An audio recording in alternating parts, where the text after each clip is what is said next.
Hey, this is Brad Gill, NextHome Lifestyles, coming to you with your market snapshot for the city of San Jose during the week of October 4th, 2021.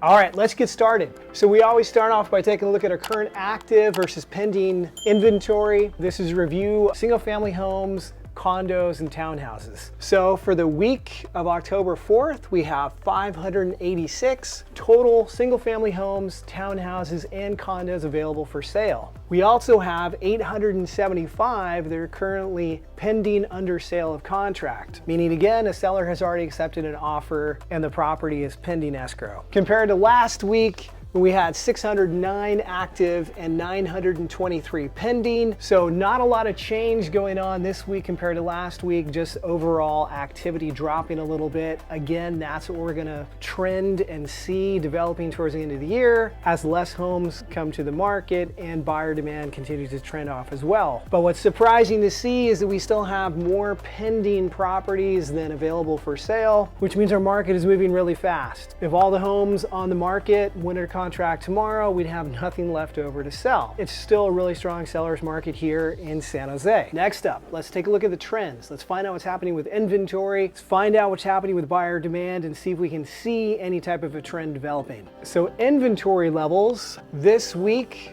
we have an increase of 4%, so we jumped to 223 units available for sale compared to last week when we had 213. What's interesting is last week was down 20% from the week before. We do have a few more houses, not a lot coming to the market, so it does look like we are beginning to see a trend of downward moving inventory levels. No surprise at all this time of year as we're moving into the fall market. Let's take a look at properties under contract. This past week, we had 177 properties go under contract. The week before, we had 190 properties go under contract, and that was down 20% from the week previous. Again, buyer activity dropping and inventory levels dropping. Moving on to trailing demand. So trailing demand is going to show us what's happening with properties closing escrow. Are they closing quickly? Are they taking a long time? So for the last 7 days, we had 208 properties close escrow, up a whopping